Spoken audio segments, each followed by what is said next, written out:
అరెస్టులతో పోరాటాన్ని ఆపలేరని బీఆర్ఎస్ మండల అధ్యక్షులు తాటికొండ సీతయ్య అన్నారు. రుణమాఫీ కోసం ప్రజాభవన్ ముట్టడికి వెళుతున్న బీఆర్ఎస్ నాయకులను తుంగతుర్తి మండల పోలీసులు ముందస్తుగా అరెస్టు చేసి స్టేషన్కు తరలించారు. ఈ సందర్భంగా సీతయ్య మాట్లాడుతూ కాంగ్రెస్ ప్రభుత్వం ఎన్నికల్లో ఇచ్చిన హామీలు అమలు చేసే వరకు పోరాటాన్ని ఆపేది లేదన్నారు.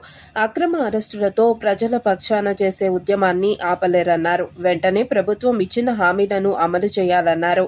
ప్రజాస్వామ్యంలో అక్రమంగా అరెస్టు చేయటం హేయమైన చర్య అని, ఇలాంటి చర్యలను ప్రభుత్వం మానుకోవాలని హెచ్చరించారు. అరెస్టైన వారిలో జిల్లా నాయకులు గుండగాని రాములు గౌడ్, గోపగాని శ్రీనివాస్, యాకు నాయక్, వెంకన్న, ఉపుల నాగమల్లు, లకావత్ దాశరథ, బొంకూరి మల్లేష్ ఉన్నారు. చర్యలు తీసుకోవాలని డిమాండ్ చేస్తా ఉన్నాం. జై తెలంగాణ, జై తెలంగాణ.